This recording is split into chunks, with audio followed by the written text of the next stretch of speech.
જલારામ જયંતિ એટલે એક એવા મહાન સંતનો જન્મદિવસ જેમના દ્વારથી કોઈ પણ વ્યક્તિ ભૂખ્યું નહોતું જતું. તો આજે હું આવી ગયો છું બેડિયા ગામે. અહીંયા જલારામ બાપાનું ભવ્ય મંદિર આવેલું છે. અહીંયા દર ગુરુવારના રોજ ભંડારાનું આયોજન કરવામાં આવે છે અને હજારો સંખ્યામાં ભક્તો અહીંયા પ્રસાદનો લાભ લેતા હોય છે. અને મંદિરની અંદર એન્ટર થતાં જ તમને અહીંયા હનુમાનજીના દર્શન થવાના છે, બાજુમાં તમને ગણેશજીના દર્શન થવાના છે અને અહીંયા તમે સામે જલારામ બાપાના દર્શન કરી શકો છો. સાથે સાથે અહીંયા તમે રાધે કૃષ્ણના દર્શન કરી શકો છો, વિશ્વકર્માના દર્શન કરી શકો છો, સેમ કલ્યાણની માતાના પણ તમે દર્શન કરી શકો છો.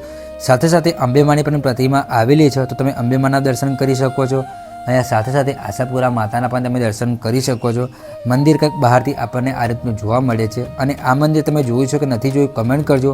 અને જલારામ જયંતિના દિવસે હજારોની સંખ્યામાં ભક્તો દર્શનાર્થે આવતા હોય છે તો તમે પણ જલારામ જયંતિના દિવસે અહીંયા દર્શન કરવા માટે આવી શકો છો. તો મિત્રો વિડીયોને લાઇક કરી દેજો, કમેન્ટમાં જય જલારામ બાપા લખી દેજો અને આવા જ વિડીયો જોવા માટે આપણા પેજને ફોલો કરી દેજો અને તમારા મિત્રો પરિવારને પણ આ વિડીયો શેર કરી દેજો.